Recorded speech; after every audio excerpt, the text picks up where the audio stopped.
Yeah, we are back again. It's Atlantic Discuss. I'm still your host. I'm still your moderator, and my name still remains Ade Balogun.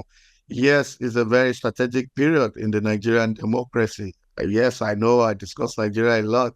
It is still the largest concentration of black people on the planet, still lagging behind where it should be, acting behind schedule, the hope of the black race. But then, have we given up hope yet? Some say yes, some say no. But we need to take a costly look at what is the status of the country. We have a new president. He spent roughly a year there. It's actually a year on the dot. We need to take a look at it. But the core issue we're looking at today is the appraisal of the Fourth Republic. Success and failure. Focal point should be the Bola Tinubu 1 year anniversary. There's no other person, our friend, Prof, the erudite scholar, Professor Nwa Kaubea, the man, so-called junior, so-called prof, is still a scholar. He's our guest. He's always been with us. Fantastic guy. He's slays stereotype. Always true to power. He says it the way it is. To his friends, to his foes, to everybody. He's a patriot. That's why he fits a billion for the 1 year anniversary of the Bola Tinubu administration. That's why he's going to be our guest, because we need to take an empirical look of where we are, why we are here, and what needs to be done, why it has not been done, and what may have to be changed if the country has to make progress somewhere along the line. Prof, welcome to Atlantic Discourse. It's my pleasure to be on with you, Ade. God bless you. God bless our dear country. Sure. Thank you very much, my brother. I know it's a very strategic period. It is May 29, like you said, 1 year into the new administration. So I've said it, the topic is Fourth Republic, success and failures, where we are point on the Bola Tinubu administration. In our tradition, you know it, I know it, we always go for the jugular. We don't like to waste time. Prof, this Fourth Republic, 1999 till date, what are the successes? What are the failures? Is there anything to celebrate between 1999 and today? We've had President Obasanjo, we've had President Yar'Adua, we've had President Jonathan, we've had President Buhari, now we have President Bola Tinubu. Everybody wants democracy for Nigeria. We suffered under the military for so long. Now we have it. Are we making progress? Is it Uhuru yet? Is there a cause for celebration? Or just like that former President Obasanjo said recently, we need to fashion out a system of democracy that fits our way of living. Prof, over to you. Has it been successes or just failures? I think the big challenge, having to assess about 25 years of democracy in a few minutes, if you like, or just about 1 hour. I think it's a huge challenge. But you've always had some uncanny confidence in my person and erudition, and I do not intend to let you down. I intend to address sizably the issues that pertain to our democracy 1999 until date. But to start effectively, we must understand that at best, what we have had in about 25 years is civil rule more than you would call it a democracy. And I say this advisedly. The one reason is the fact that the schoolboy will define, and indeed it was a definition popularized by Abraham Lincoln, I remember, when he said that democracy is the government of the people, by the people, and for the people. And it was the great British Prime Minister, Winston Churchill, that said that the struggle of Britain is to ensure that the government of the people, by the people, and for the people does not depart from the earth. Arguably, people have come to say that democracy perhaps is the best form of governance. But the reason they say so is that it carries with it the freedom of speech. It carries with it the freedom to determine those who should and must govern you. It carries with it the fundamental liberty to protest and say no when you dislike what is happening. But very unfortunately, since 1999, we have had successive leaders who frown at the right of protest. We have had successive leaders who tried to strangulate and stifle the freedom of speech. We've had successive leaders who, as it were, have defined democracy to mean the government of the few, for the few, and by the few. And we have had successive leaders who have consistently put their hands in our collective till and patrimony. And so our collective cookie jar has become their own patrimony. But you know what? There is also something I would say, and I've said it oftentimes, that there's a deceit in the public space that tries to say that a worst democratic government is better than the best authoritarian or military administration. And consistently, the world has proven that cliche wrong. But that's not a debate for me today, because a few months ago, we saw what happened in Niger and in Burkina Faso. And in a few months, their people are getting better and the economy is getting better. And that's not to advocate that we go back to where we are coming from. We left that order of the street jack, that order of the military rule about 25 years ago. So how do we, I will dwell basically on how we must make our civil rule democratic, how we must make our democratic space bolder, how we must make government and governance responsible and responsive. So to go straight into the details of your question, we've had about 5 administrations, if you like, and or 5 different leaders, if you like. We have had Muhammadu, we have had President Olusegun Obasanjo between 1999 and 2007. We had President Umar Yar'Adua between 2007 and 2010 when the Almighty called him home. Then we had President Goodluck Ebele Jonathan between 2010 and 2015. And between 2015 and 2023, we had Muhammadu Buhari. And today we have President Bola Ahmed Tinubu. If you ask me, the secular leadership really bettered a lot of the Nigerian people since 1999. And the question is for the leaders to contemplate. Because if leadership has been responsible and responsive, 25 years will be enough to celebrate sizable dividends of democracy. 25 years will be enough to say that our people have fared better. 25 years will be enough to deepen the frontiers of responsible and responsive leadership. 25 years will be enough to deal a fatal blow on the rampaging tendencies of corruption, corruptible tendencies, and looting of our collective patrimony. 25 years would have been enough to see our infrastructures get better. I don't know how long it took Dubai to come out of a desert space to a boisterous economy. I have read the success of Singapore. In less than 20 years of Singaporean revolution, they have done much more better than we have done. And then painfully, very painfully, after 25 years of democracy, the levers of corruption have become bolder. Painfully, very painfully, after 25 years of democracy, those who pretend state have made falsehood, perfidy, mendacity, chicanery, and deceit an instrument of state policy. Painfully and very painfully are they. Those who pretend our nation do not have a space and a place for critical press. After 25 years of democracy, you still hear that journalists are being hounded and arrested. After 25 years of democracy, you find out that people are so weary of peaceful protest and protestation.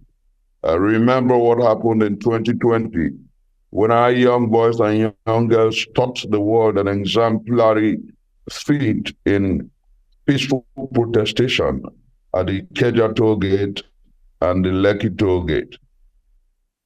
Remember that almost after 10 days of consistent peaceful protestation, which dwarfed the excellent effort of the Americans when George Floyd was killed, their can't breathe protestation in America.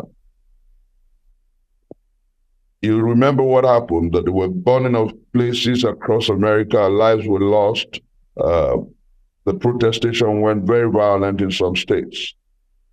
But when the young people took their protestation, the NSAS protestation in Nigeria, it was largely peaceful until after about 10 days or so, when state agents provoked conflict and violence and shot at innocent people. And that happened not under the Chinese communist rule. That happened not in Kim Jong-un, North Korea. That happened not in any authoritarian state, but that happened in Nigeria under what some would want to call a democratic order. So it's a question mark on our collective conscience. That is why I said that we're being too liberal when we call this 25 years experience a democratic rule. The truth is that at best we have had civil rule. And I will pray that those who superintend our nation understand that congruent with democratic rights is the freedom to protest. Congruent with democratic rights is the freedom to call out your leaders. Congruent with democratic rights is the freedom to speak out and speak against the malevolent policies of state. It's the right to speak out and speak against larceny in government. It's the right to speak out and speak against electoral malfeasance. It's the right to speak out and speak against all that you feel that is wrong in our system. And those who superintend our nation must be willing, ready, and available to attend the debates and the disputations of our people, not to lie to the people, not to talk falsehood and perfidy as acts of state, not to turn mendacity and mendacious propaganda to an act of state. The time has come for us, and I challenge every Nigerian at home and in the diaspora to learn to call out our leaders, particularly when they stifle and strangulate the democratic space. We must understand that those who truly care about our country are those who allow for critical opinion. We must understand that the street that leads to greatness is paved by support for government and disputation with and of government. We must understand that the street that leads to greatness and progress must allow for those who do not sing the praise of government. And we must also understand that the highest form of patriotism is the right to call out your leaders, because what you intend is a republic that works for the good of all. Interesting. You're always true to power. You say the way it is, and I'm always impressed. The way you've broken it down now shows that the last 24, 25 years have been very abysmal. But let me put this to you. Is there anything to celebrate? Is there a positive we can bring out in all this? Is there anything tangible that's happened to Nigeria in this period of time? Is there anything very highly productive? Something we can celebrate, something that we can say, oh, Nigeria scored a big success in this. My late dad taught me something, Adi. He told me that through the vicissitudes of life, through the difficult terrains of life, there are positives and there are negatives.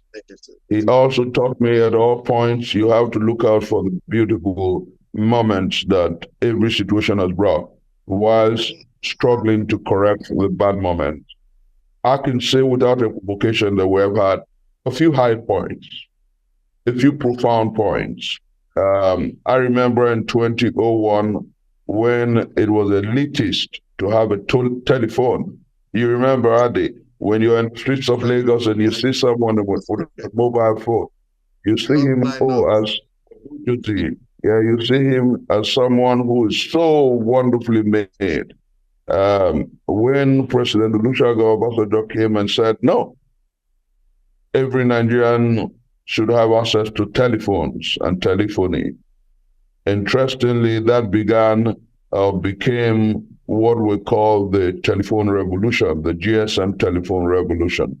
And today, even Merua, today, even the artisan on the street, today, everywhere, you have Nigerians with mobile phones, and they're able to reach their people, families, acquaintances, friends, and business partners at premium time. Today, you have access to telephones, and I think that's one of the dividends because businesses thrive now better than ever because you may not have to travel. I'm talking to you, Ade, from my hometown of Ibuza. I'm in Delta State, I'm in the countryside. But we're having a premium time communication, and that's one of the salutary feats of our democratic era. And then also a few high points in the effort to privatize some government assets that were dysfunctional. And that was how our nation noticed a young man that was called Nasser El-Rufai. And then we also remember that under democratic rule, there was some effort to reclaim and rebuild the Abuja space that was gradually losing its design. It was also that man then called El-Rufai. And then before he became the governor of Kaduna and almost became the opposite of what we knew of him at the federal level. And that's a debate for another day. What is fundamentally important to me and for me is that we had, in the process, a young man, may God bless his soul, was the first to effectively accept that the election that brought him to power was flawed. I speak about Umar Yar'Adua with a sense of nostalgia. I speak about him with a deep commitment to the values for which he was known and praised. You remember he was the first president who told the world that he would want to remove the provision of the Constitution, precisely Section 308, that he wanted it reviewed, that granted immunity to the office of president, the vice president, and the governor and deputy governor in our country, that he wanted leaders to answer to the questions that people have from time to time. He wanted leaders to be responsible and responsive to the people. That's one of the high points. We had a leader who said, oh, I don't want to be protected. I want to serve the people, and I want them to have the right to question and query me, And we had a few high points. Unfortunately, President Goodluck Ebele Jonathan organized a national conference that, as it were, he appeared to have lacked the necessary political will to execute. But that document is somewhere, and I think that when leadership becomes committed to the people, they perhaps will revisit it. We have had points at which some people have talked about the need for restructuring and have pursued it. And that is why, in the course of this interview, I think that we must collectively call out Mr. President, who, at the time when he was governor of Lagos State, called out Nigerians and leadership to walk the path of restructuring. He argued then that the component units should be empowered not only to create local government, but to generate their resources, manage them, and pay certain amounts like we had in the First Republic to the center. Unfortunately, 1 year into his administration, I haven't seen him talking seriously about it, apart from the debate of state police and state policing. I think that the time has come for us as a people to call out leadership and ask them to be responsible to what they say on paper. Then there was this tenure, and I don't know what to call that tenure, because that tenure mounted heavily the fight against corruption. I remember the cliche, if we don't kill corruption, corruption will kill Nigeria. And then, unfortunately, woefully, that administration arguably became about the most corrupt in our country's historicity. It was larceny, right, left, and center. It was corruption top to bottom. It was corruption everywhere.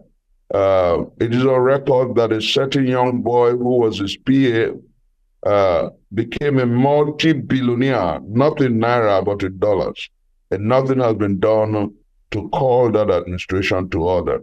So I think that whilst we identify a few high points, at the negatives, what we have had in 25 years of civil rule has been largely more of about 70% heartbreaks and about 30% moments where Nigerians had to exhale.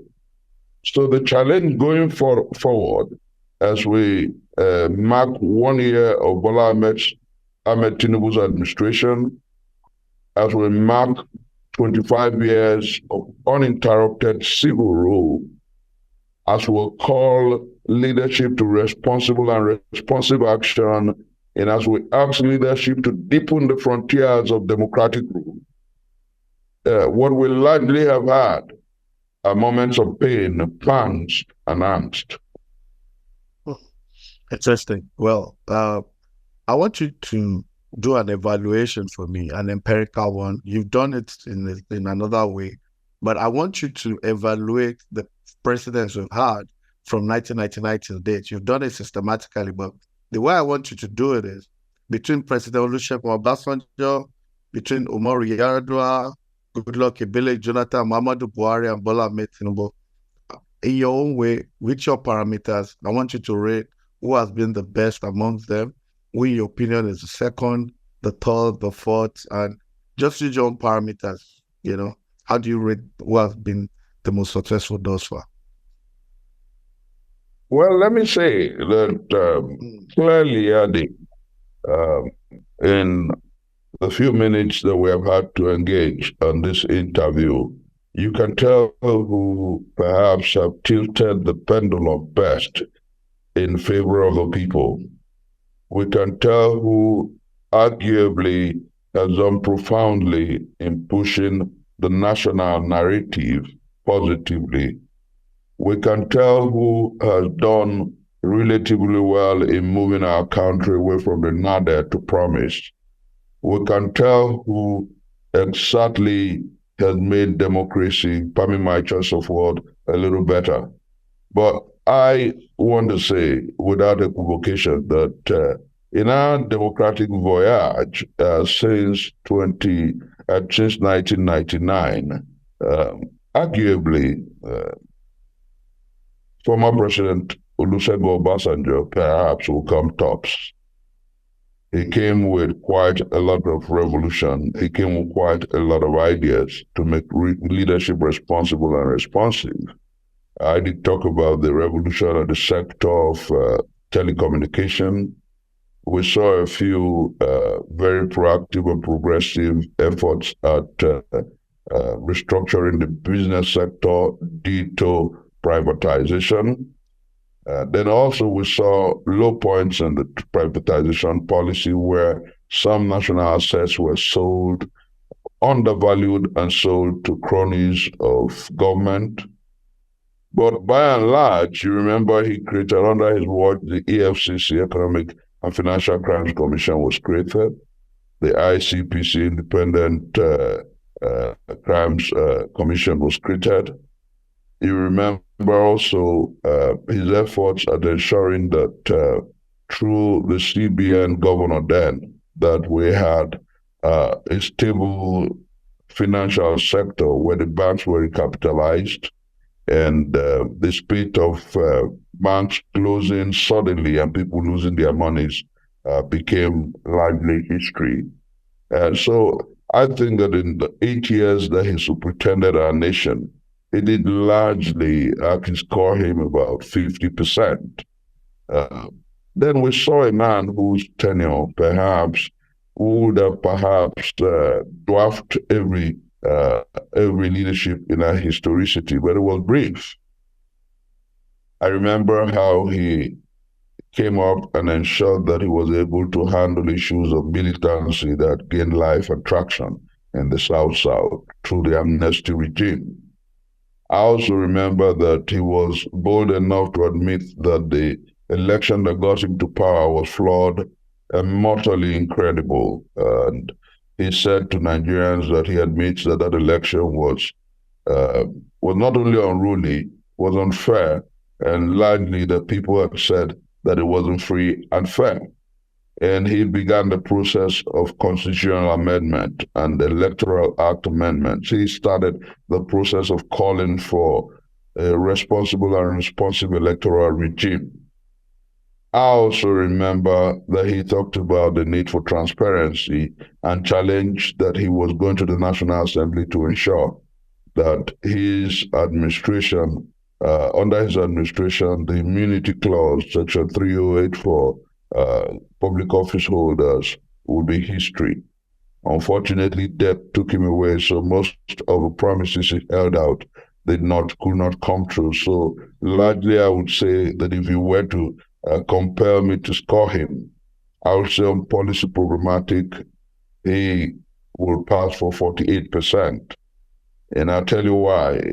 At some point, he was the first to even publicly reduce the price of petroleum product that he inherited from his predecessor. Now, interestingly, we had a man who had no shoes afterwards, who told us that he belonged to the people.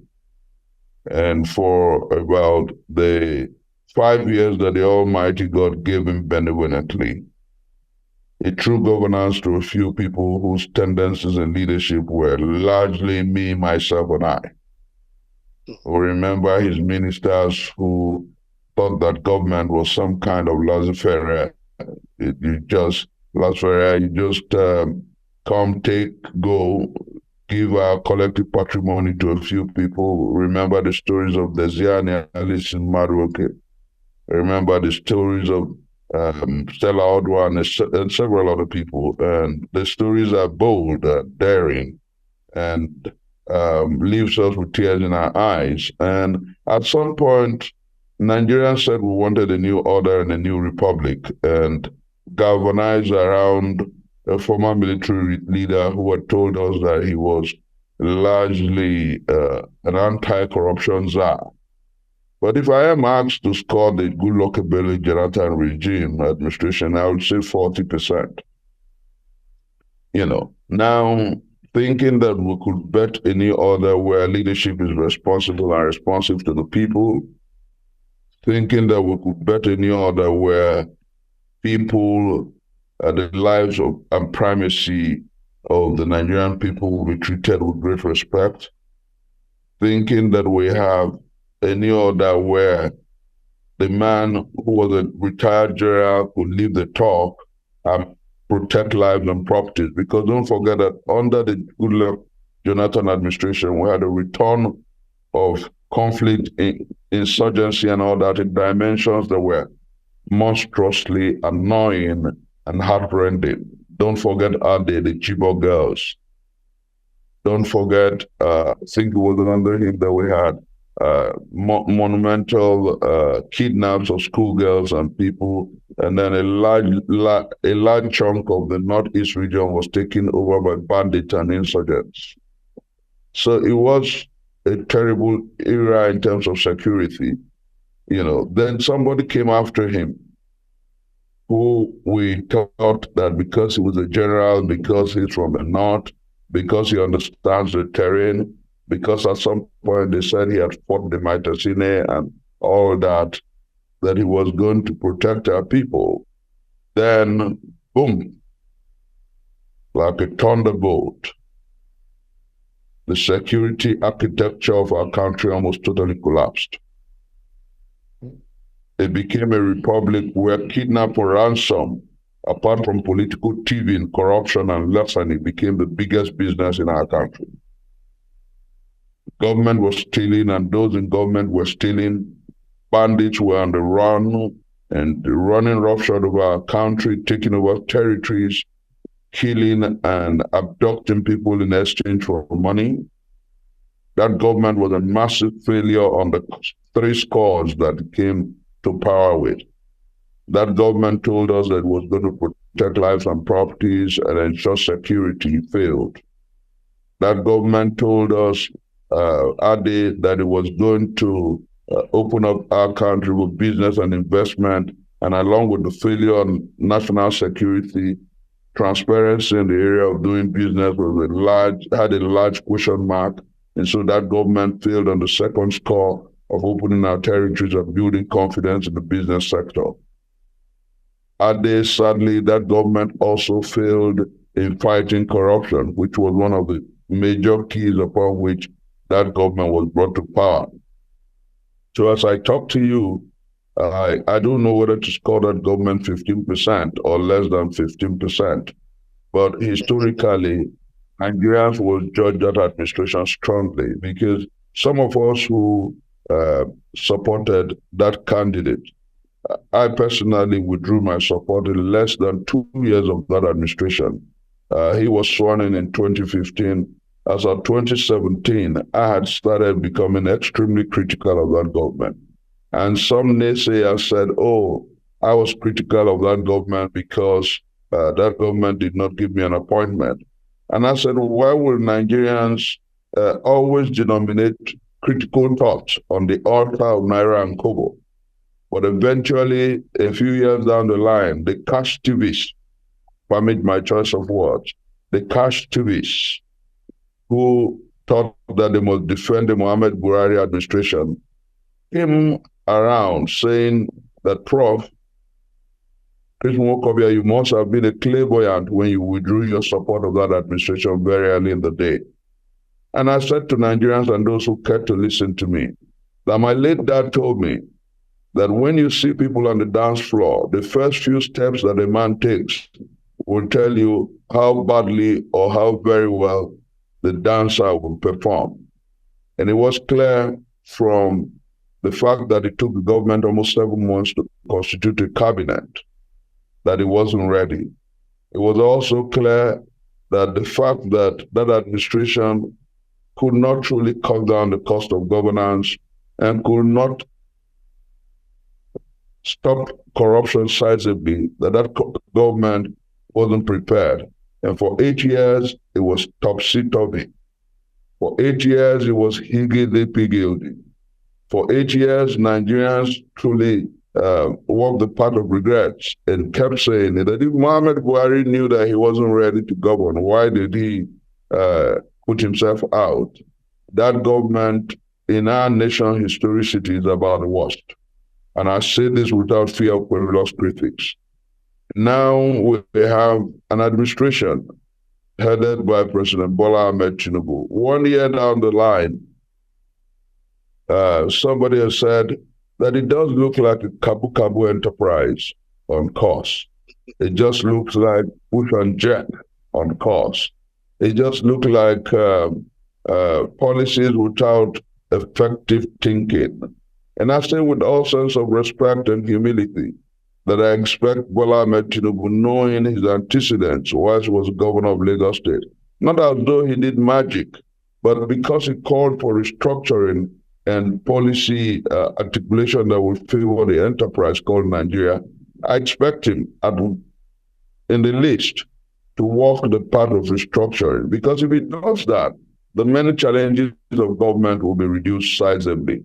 So I think, and I want to say without equivocation, that what President Bola Ahmed Tinubu must do is walk the talk regarding restructuring. You know, I said this advisedly. Ade, I just told you that I'm in the countryside, and there's a federal government guest college in my hometown. Why should the federal government be involved in putting chairs and tables and books in that school? And so is the federal government involved in putting up chairs and tables and computers in schools across the country. They call them unity schools. Why should the federal government be involved in tarring roads in my home state of Delta, as well as coastal roads across the country? Why can't the states take care of education? Why can't the states tar the roads that cuts through its sector, its territory?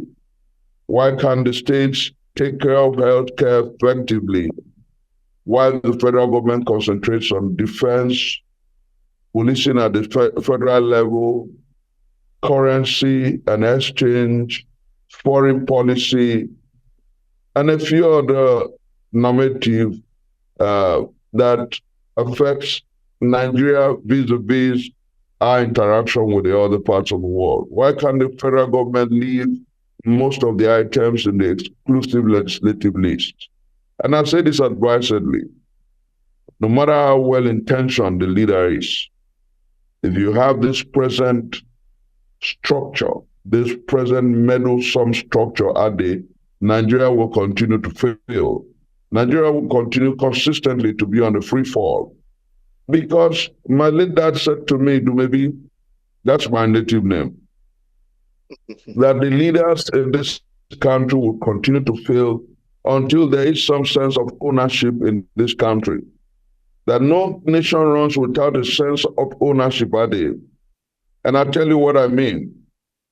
If I have an oil well in my backyard in Delta State, and that oil well is allegedly the property of another person in Karunamuda or in Kafanchan, in Sokoto or Abeokuta, my people will be compelled to break through the pipes to take what they think is theirs. So the failure of our constitution and our laws has emboldened criminality. I'm speaking deeply here. The failure of the structure of the Nigerian state has emboldened criminality, corruption, larceny, and theft. You don't tell me that a Kaiti who has an oil well behind her house, but her children cannot school, and a man to whom that oil well has been contracted has his children all over the world schooling in the best school. You can't tell me that the Kaiti will be happy. You can't tell me that the Kaitis people will not build people who will vandalize the oil pipelines and oil wells. It was Lord Acton that said a long time ago, Ade, that the society prepares the crime, the criminal commits it. If we must make this country responsible and responsive, we must embolden the frontiers of justice. Ade, can you hear me well? Because here I'm passionately saying this. Mm-hmm. This country will continue to remain in the doldrums and in the dark until we walk the talk about restructuring, until we go back to the values of our Constitution and the First Republic, the Independence Constitution and the Republican Constitution. No magic can be done to ensure commitment, progress, until you give resource control to the component areas, until you devolve power to the component and constituent units, where every month, instead of coming to Abuja to collect handouts, instead of coming to Abuja to collect 25%, 30%, 15%, 30%, whatever percent, you ensure that wealth comes from the component units. That is the way to make local governments effective, efficient, and effectual. That is the way to make state governments responsible and responsive to the people. Don't mind those who are saying, oh, have you investigated what is happening at the state level? Once the state governors continue to have the alibi where they can blame Abuja for their failure, they will continue to steal and plunder the resources of the people. They will continue to leave our oil wells to the mercy of vandals. They will continue to allow for illegal miners in some states where they have mineral resources. And this country is largely living a lie. So I won't bring the hammer so hardly on Tinubu's government. I will ask him to do what is right so that he can fix the country. If he continues like this, his failure will be worse than that of Muhammad Buhari, because Nigerians are beginning to dare and undermine the enterprise. If you have an enterprise that is largely unjust, unfair, unlawful, and unequitable. Mark my choice of words. If you have a government that encourages thievery, thieving, and corruption, if you have a system that says to you, Nigeria doesn't care for you, so you must undermine Nigeria, then that system will continue to be on a free fall and will fail. So what must we do to ensure that this country works? What must we do to build some level of patriotism? If we have a constitution that is just, fair, and equitable, you won't have people calling for Biafra. You won't have people calling for Odua Republic. You won't have separatist movements. But because we have a constitution that is inherently fraudulent and unjust, you will continue to have these tendencies that not only divide us, but tendencies that continuously puts the Nigerian state on the path to failure. So I think that by and large, having assessed the other administrations from 50% to 48% to 40% and to 15%, the onus is on the present administration to wake up to the urgency of now. If you don't restructure Nigeria now, the failure of this present administration will be worse than that of Mohamed Buhari. And that is because consistently, like I said, Nigerians are getting tired of the unjust structure of a system that is unequitable, of a system that is iniquitous, of a system that permits the Orwellian Republic, where all animals apparently they say are equal, but some are extremely more equal than the others. And in Nigeria, the cliche that puts some people as owners of Nigeria has become stronger because the middle class have been eroded. It is now a republic of the extremely wealthy and the very, very poor. And so you see that Nigeria is a nation in trouble. So I think that what President Bola Ahmed Tinubu must do, and quickly so, is to begin to walk the path of devolution of power, restructuring, and true fiscal federalism. If he fails to do that quickly, his administration will most definitely fail worse than Buhari's administration did. Well, okay, you've spoken well. I mean, today it's looking like you're advising the government. Hopefully, they listen. Now, before we go into the nitty-gritty of the Bola Tinubu administration, you've done a lot already, but there's some areas I want to ask you a question on. I want to go back to 1999, the assessment you made on all the former past presidents. I mean, clearly from what you said, Obasanjo came first, Yar'Adua is second, Jonathan is third, Buhari fourth, and looks like Tinubu is still 1 year in power, still grappling. I mean, according to you, if you can restructure, you probably may rewrite history and, and may have done something proper for Nigeria. But I would say that, what am I trying to say? The Asian tigers we try to emulate, Indonesia, Singapore, Malaysia, have one thing in common. They've had dictators that rule for a period of time. Lee Kuan Yew was in Singapore for God knows how long, almost 3-4 decades. Mahathir Mohamad, I think about 2 or 3 decades also. The Sukarno era in Indonesia and the Suharto era also elongating to maybe 3-4 decades. Now, this by most analysis and analysts also have been said to have been a semblance of continuity. That benevolent leader, that benevolent dictator that means well, that is patriotic, that had a characteristic type of leadership, help Singapore, help Malaysia, help Indonesia. In your opinion, do you think that if, for example, having written Obasanjo the best of the whole lot from 99, and it was being rumored at that time that he wanted a third time and all that, do you think if, for example, an Obasanjo had been allowed to have a third or possibly a fourth time, we might be better off, considering the fact that everything that came after him have been quite abysmal and poorer than him? Do you think we should have given him a longer period in power, considering those Asian examples I gave?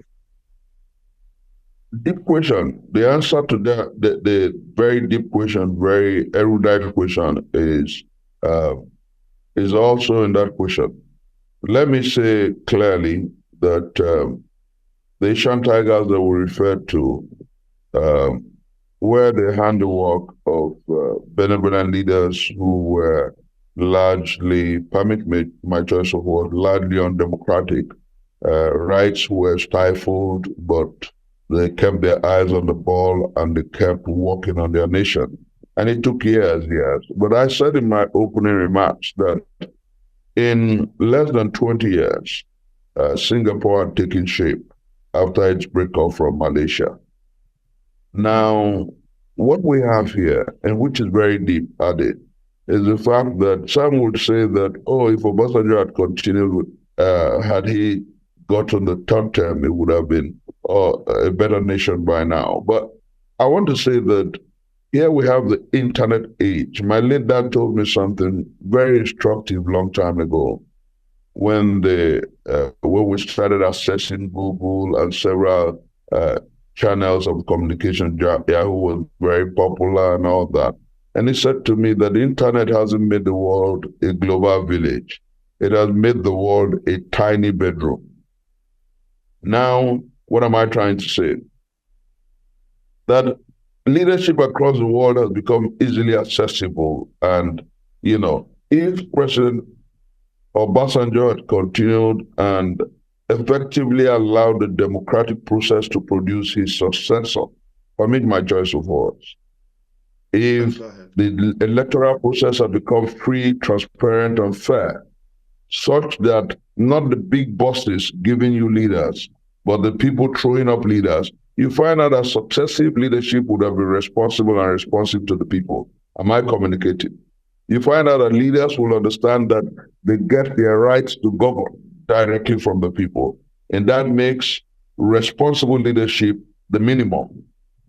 Knowing that the people have the right to elect those they truly want through the electoral process. Now, unfortunately, because those who pretend our country consistently try to bring out leaders that they want, these leaders become responsible to those who caused their emergence. And maybe it would have been a bit different if Yar'Adua had lived a little longer because he criticized the process that brought him to power. And now, can you have continuity of a system, not necessarily with the same face? Yes, you can, because in the modern age, you have critical governance, you have leadership. That's why our young people are getting restless. It's not as if you ask the young people who are saying they want a new republic, a new tendency, and a new day, if they would rather Obasanjo came back, the answer will be a capital letter no. Nigerians think and believe that the process of redeeming our country should be procedural. Nigerians think that we do not need a strong man, but we need strong institutions. Nigerians believe that if parties have ideology and have those who truly care about progress, those who truly care about making democracy responsible to the people, those who truly care about governance, making the people the summum bonum, the essence of leadership, which should be the protection of lives and properties. If we do have those minimums, our country will be better. So I am not one of those who will advocate that our world, because even in the Asian tigers, people are talking about transition after tenures. With all the man in Singapore had done, or the one in Rwanda is doing now. You remember the one in Rwanda who is asking for fifth term or the other, or what? Kagame. What is asking for beats me, because I think that if he's such a wonderful leader, he should have been able to groom, to have a protege, to have a mentee that he can trust power to. This tendency of leadership in Africa, thinking that I'm the best and I must be me, is anathema and must be made shibboleth. I think that the time has come for us as a people to understand that a highly progressive world is asking leadership to be continuous, not in the face of an individual, but in policy articulation, in ideology, and commitment to the common good. So I I'm not one of those who would say, oh, it would have been better with if Obasanjo had continued, because there are a lot of Nigerians who can do better. I think that our recruitment process and protocol must be redefined. I think that the process of getting leaders and recruiting leaders in this country must be fine-tuned.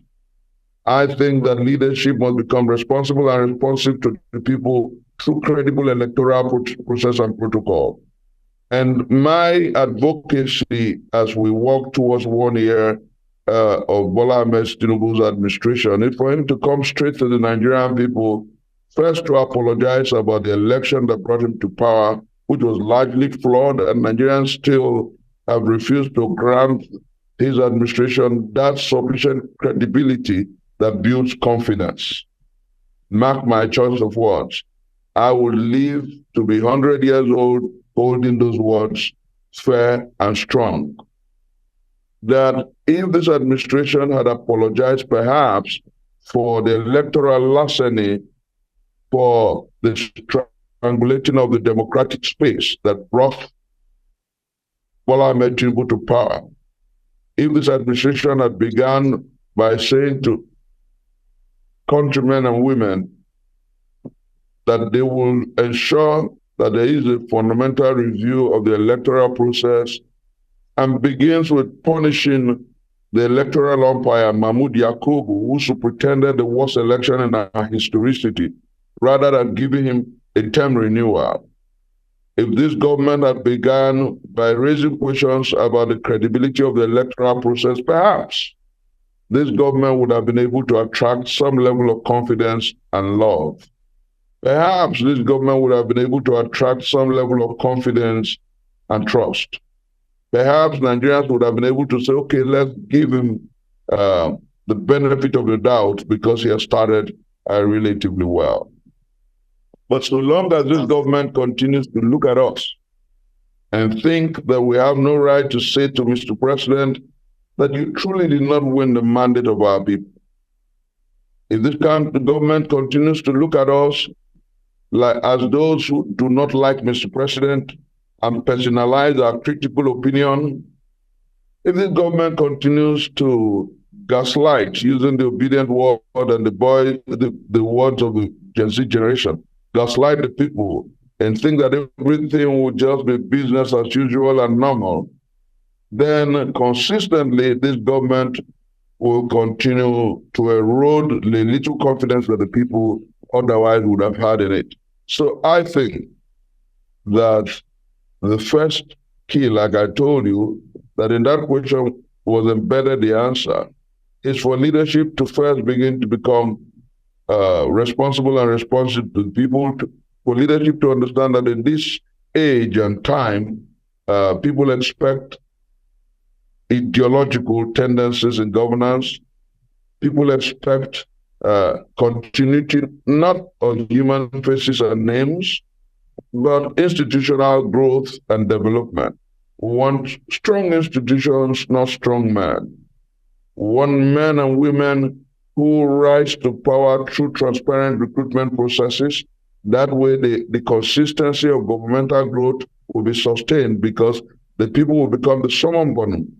The people will become the major reason, the primacy for which, upon which leadership devolves.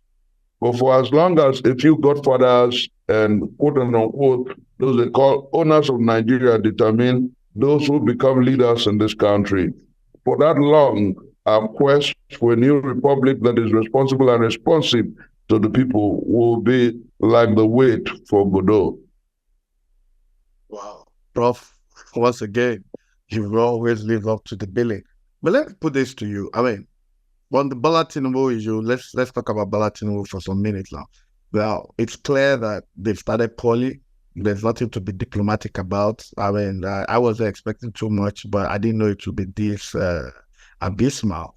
But from the way you have spoken, it does look like if the Tinubu administration can restructure Nigeria at least, that it might have just satisfied all righteousness, considering the president of Tinubu in himself. He has always been an advocate of devolution of power, restructuring, has been part of the human rights struggle from the Deco days and what have you. and I've read one or two interviews where he said he doesn't even believe in Nigeria, that Nigeria can work and all that. So do you think if Bola Tinubu can succeed in restructuring Nigeria, I mean, maybe confederally, devolution of power, the exclusive list being tampered with? I mean, we know there's a document to work with, something the Jonathan administration came up with. But question really is, if Tinubu can restructure Nigeria, will he be seen to have satisfied all righteousness? Should that be the only expectation of him? Should we overlook economy and what have you? A lot of people have said Nigeria can never work. That part of the problem is always even ruling us is the way we are structured. 36 states, 774 local government, 369 members of House of Rep, 109 senators. I mean, clearly, it makes the presidential system very expensive, meaning that we now have 36 governors, 36 executive governors, 36 SSG, uncountable numbers of special assistants and commissioners, all around. So if Bola Tinubu can really restructure this and put us in a good stead, will he have satisfied all righteousness? Let me say, Ade, and I hope and pray to the Almighty God that this interview goes very far. Because here Ade, you're doing a fundamental national tax and service. I pray also that Mr. President is able to assess this interview because it will help the next few months of his government. Now, Ade, the answer is yes. Do I think that if he restructures Nigeria, Nigeria will work? Yes. Do I think that if he goes ahead to devolve power, to have true fiscal federalism and devolution of power, Nigeria can work? The answer is yes. And the restructuring is like the silver bullet that can fix our country. And I want to start from, I want to give you about 10 points of what restructuring can do. The first thing I did is that when you restructure Nigeria, it builds confidence. People will have confidence in the enterprise. I think after the confidence that they build, now what this government needs to do is to engage the people through the instrumentality of the National Heritage Agency and several media platforms. And what will it tell Nigerians? It will tell Nigerians that those who are mining the wealth in Zamfara, in Kaduna, in Katsina, and across the north illegally will lose the control of the minefields, because who will control those minefields? The people who own them. That's what restructuring will do. Transfer ownership back to the people. So what happens? You won't have that level of thieving and illegal mining, because the control of resources will ensure that those in the local government as well as the state governments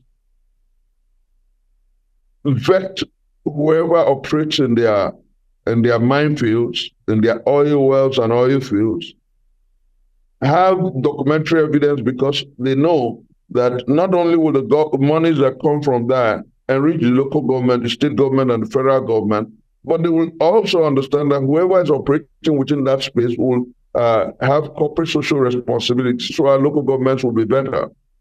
Now, everybody's property is nobody's property. But you see, you're more inclined to take care of your vehicle carefully and properly because you know it takes you around. Now, Nigeria does not have a sense of ownership. This bogus, monstrous federalism that is at best pseudo, deceptive and mischievous cannot work. That is why if you check the way we are rating this country, every previous government appears to be better than the successive administration. That is why I said that save and except President Bola Ahmed Tinubu works a part of restructuring, Nigerians will judge him worse than Muhammadu Buhari. What must he do?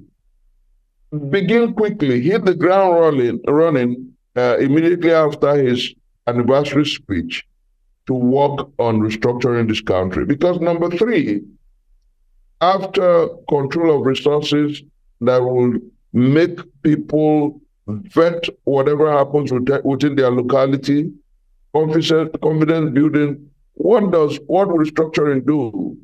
It will create hard work. You will find out that the argument about some states not being viable will disappear.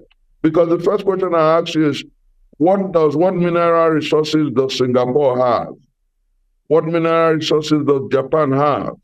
The truth is that the greatest resources created by God is the human resources. Now, there is no state in this country that has less than 3 million persons. There are countries that have 600,000 people, 1 million people, and they're thriving and doing effectively. The Scandinavians, on the average, 3 million, 6 million, 7 million population, but they're doing very well. Now, what are the simple things with our country? When you have restructuring and you have control of resources, you find out that states will begin to dig deep inwards. And then besides the human resources, there is no state in this country without mineral resources. So this country is sitting on what I will call riches ineffable, riches untold. Now it is the failure of leadership that has kept us in the nadir. If you restructure, it will create competition. Now, when you restructure, you find out that there will be comparative positive competition that will help the states and the enterprise prosper. That's point number 4. Point number 5, Ade, you will find out that a country superintended by big men will gradually fade out because those who control the resources will actually be, the units will develop. You will have local governments, you have villages and towns that profiteer from their wealth, like we had in the First Republic. You remember in the First Republic, the Southwest had television before the state of France. Remember the cocoa tower, the cocoa house. Remember the boisterous Western region. Before Belgium, before France, before Belgium. So when we restructure, it will help for comparative development and growth. Number 6, Ade, what restructuring will do, not only will it encourage hard work, not only will it create healthy competition, what restructuring will do will be engendering patriotism. And you ask me how it will do that. When you find out that every component region, state, or component part of Nigeria contributes to the well-being of the center, you find out that everybody has a sense of ownership in Nigeria.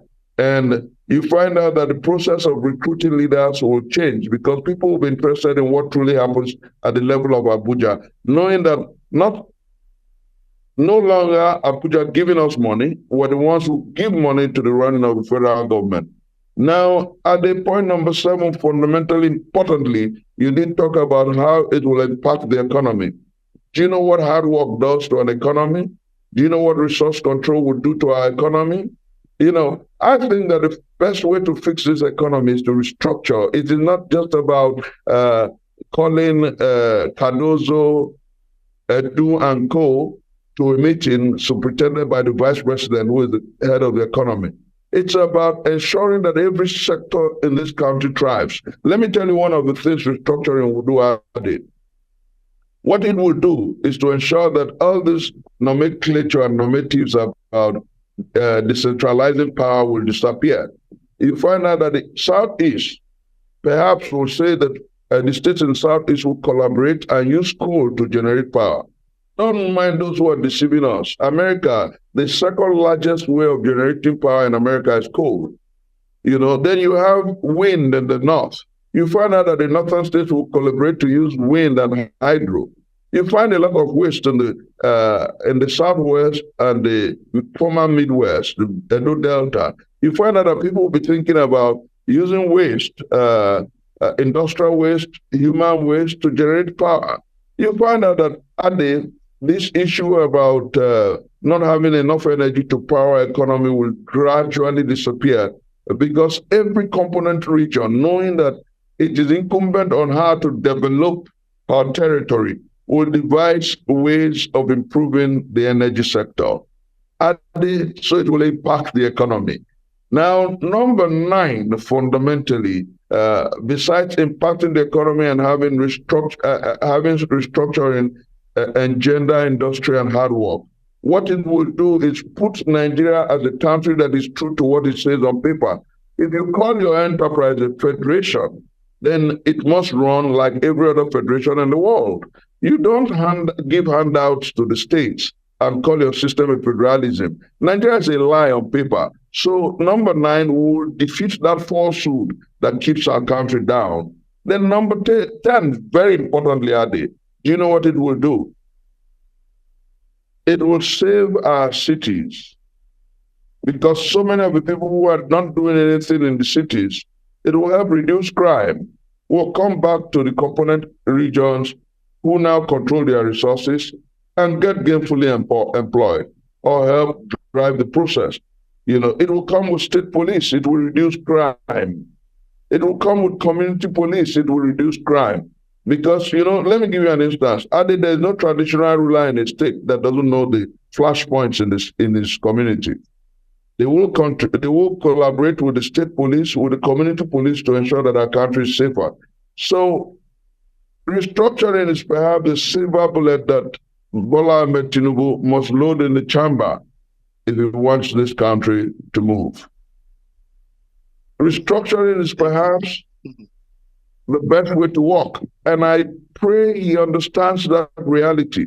And I pray that everyone who's listening to this interview gets it across to him, to tell him that beyond the policy programmatic of your government, beyond populism, this is the way to go. And he did talk about it while he was governor of Lagos State. Don't forget that he was the one who created some additional development centers out of the old 20 local governments of Lagos State, such that you have about 57 local government authorities in Lagos State.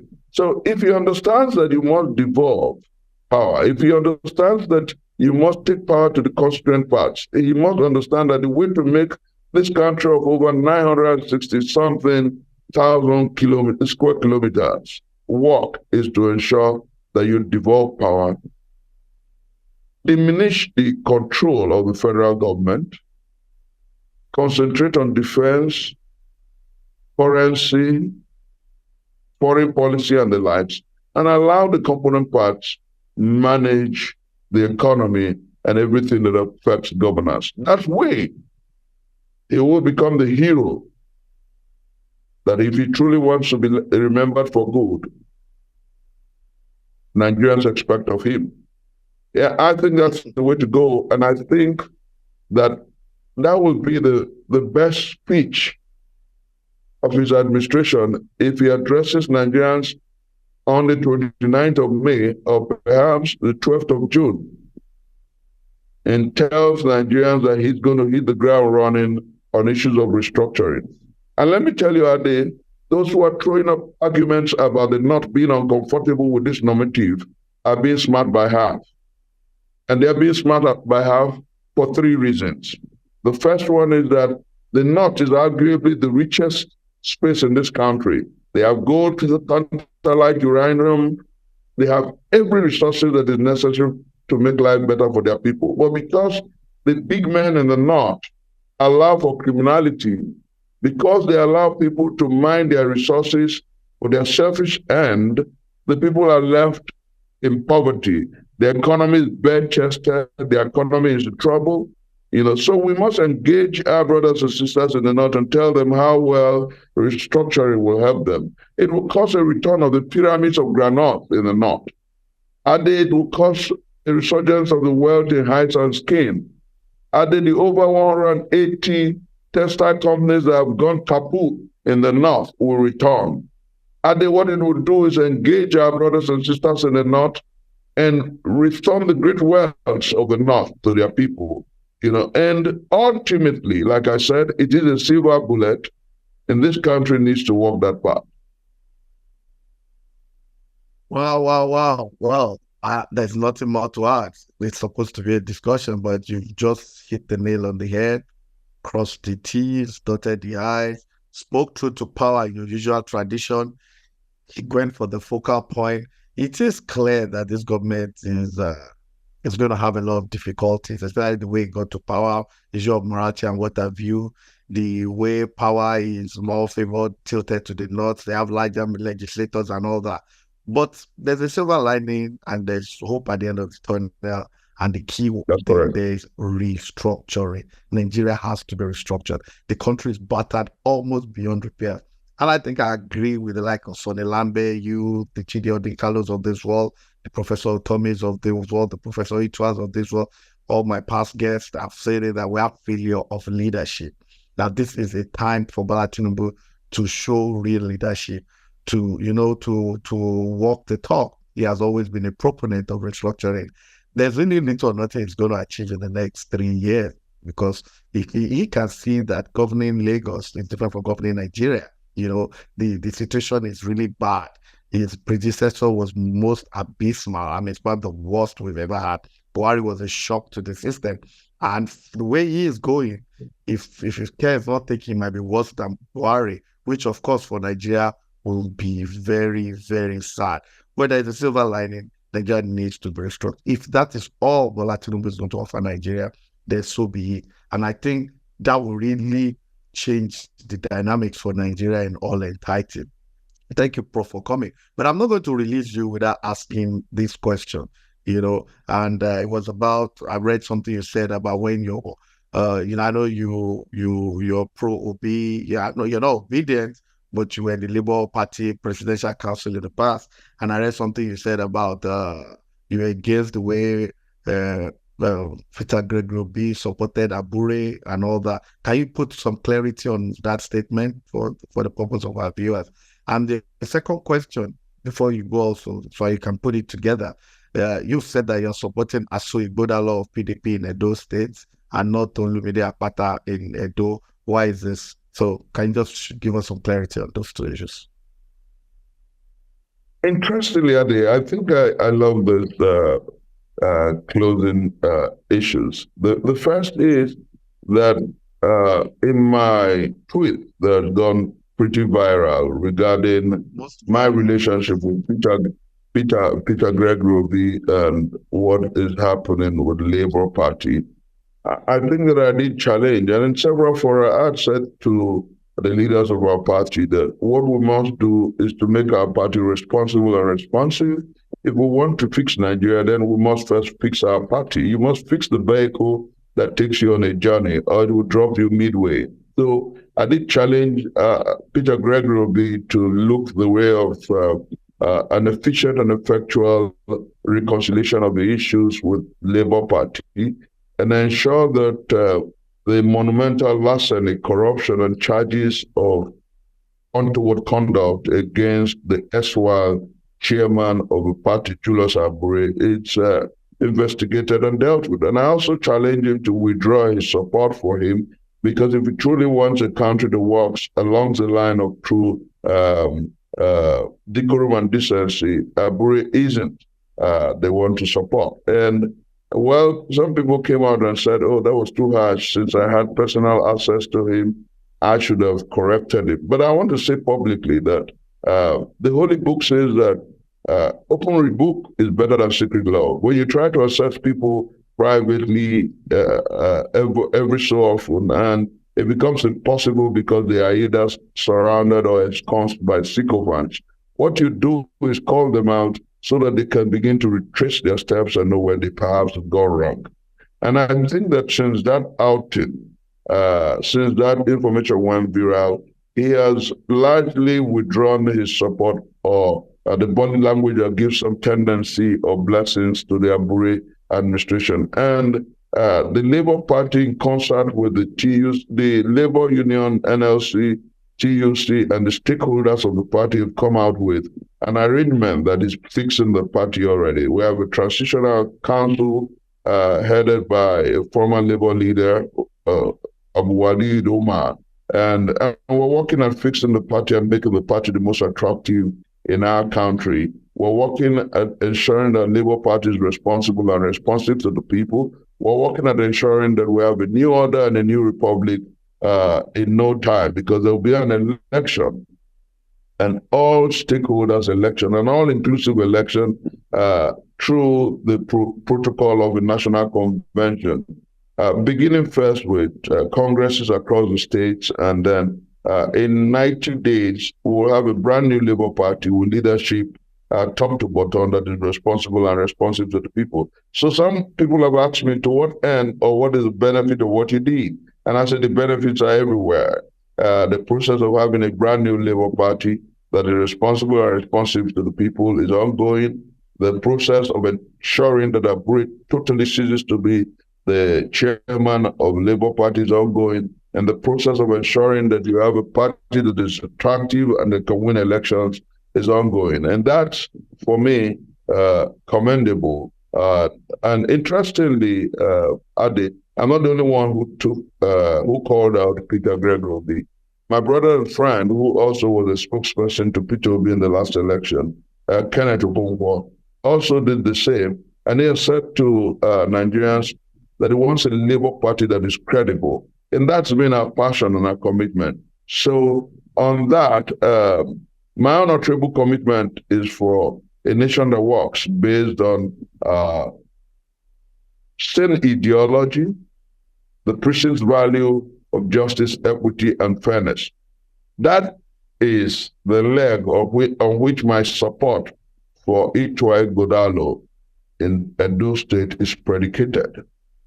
You know, if in Labour Party I believe in justice, equity, and fairness, in competency, credibility, capacity, and commitment to the common good, then I would be strong and fair enough to say to the people of Edo State and all those who truly care that you cannot hand over Edo State to another person from the Edo South district. You know, the governor, the outgoing governor, Obaseki, is from Edo South. Edo South has produced a governor for 16 years. And interestingly, Akpata hasn't denied the fact that he's a cousin. So you go on Google, you see it. He hasn't denied it, that him and Obaseki are cousins. Now, you have the Edo Central geography that hasn't produced the governor in a long time. You have the Edo North that has produced Oshomole for 8 years. And what is just, equitable, and fair? Let me give you an instance, Ade. When we began the Obi movement and the monstrous support that Peter Obi gained in the election, PANDEF, headed by Edwin Clark, supported Peter Obi on account of equity, justice, and fairness. They didn't say that Obi was the best political operator in our space. They said it was time for justice, equity to prevail and for power to go to the Southeast. You remember that? Remember also that the coalition of Middle Belt people, leaders, met and said that the reason they were endorsing Peter Gregory was for equity, justice, and fairness, that power should go to the Southeast. Also remember that Afenifere endorsed Peter Obi on the call for equity, justice, and fairness. So what is wrong with Professor Chris Nwokobia saying that in line with the call for equity, justice, and fairness, it is right for power to go to the Edo Central people in Edo State? And then what is also wrong in saying that manifestly, are they take this to the bank and confront anybody who is a partisan obscurantist, that if you were to recruit a teacher for your children, knowing the competency and capacity and commitment and character of Aswae Godalo, would you rather the teacher for your children is Olumide Akpata? Answer the question from the depth of your soul, and then you will understand my position. So in the line of competency, capacity, character, and commitment to the common good, Aswae Godalo stands head and shoulder above Olumide Akpata. And in the line of justice, equity, and fairness, supporting Aswae Godalo works in tandem with the philosophy of the Labour Party and all those who supported Peter Gregory. So generally, in my decision, I've held out the pristine values that governs my politics. In my position, I want the best for Labour Party, and I also want the best for the Edo people. These are the precincts that governs my politics. These are the values upon which I will live and die. I have said to myself and to my children and to those who listen to me that I will do the best to be an example true and true.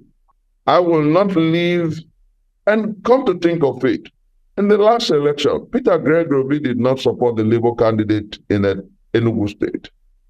And in some states, he made veiled statements concerning the competency of some of the candidates. I have an interview where he lampooned the emergence of leaders of the party in Imo State, in Ebonyi State, and in Enugu State. And so, if you truly want a Nigeria that works, it shouldn't be predicated on strict partisanship or what I call partisan obscurantism. It should be predicated on sane values and strong values. And those values are values that I hope pristine. Those are the values for me that are unalterable in my journey to greatness, in my journey to ensuring that our country is better. So I do not grudge those who cannot say it. Maybe partisanship blinds them to that truth. I also do not grudge those who have called me out on that. I've explained the much I can, but I want a nation that works. And don't forget, Ade, that the movement ahead is called Country First, not political party first, not partisanship first. So if I call myself a patriot, if I call myself a statesman, I should truly be statesman-like. Interesting. Thank you, Professor Mustapha Dumebi Nwakobia Jr. Thank you for always heeding the call of Atlanta Discourse. I have nothing more to add. You're speaking from the heart. You're speaking like a patriot. You're a man of principle. You're a man of honor. You have given your reason. No hard feeling, nothing personal, just strictly principle. You have not, condone party disloyalty. And there's precedent in your action. Like you said, your movement is country first. The Labour Party might be a vehicle, but you just have to be patriotic, put in trait and character. That much you have exemplified. We thank you to all our viewers from the 7 continents of the world. We say a big thank you to Prof. Mustapha Dumebi Nwakobia Jr. Thank you, Prof. And to the good people of Nigeria, we say May 29, Happy Democracy Day. We hope things get better. We know that people in government listen to this. We know they watch it. We do get some more feedback from people who know we're government. I've been accused of being anti-government. I'm not. I'm just a patriot. I just want things to be done properly. Like we've said in the past, it doesn't matter where the president of Nigeria comes from. It doesn't matter whether from the southeast. We just have to learn to use our best level. We're not doing that right now. And that's why Nigeria is actually behind schedule. We don't use our best for anything. We cannot use quota system to judge a scenario where you need to use your best. If the best of Nigeria at any point in time are all from Abia State, so be it. If we need 5 of the best of Nigeria for any project, let's say in engineering, and they're all from Borno or Katsina State, let's use them. We should not use quota system or those, very awkward and wayward terminologies to destroy and bring us back. It is time to move on. And to Mr. President, you heard it. Nigeria needs to be restructured. The vehicle is badly lubricated. The machinery that should be oiled needs to be properly oiled with equity, justice, and fair play. Thank you, Prof, once again for hitting our call. It's a wrap there. See you next week, Friday. Bye. Thank you, Andy. I believe in Nigeria. I believe in Nigeria, and God bless Nigeria, and God bless your efforts.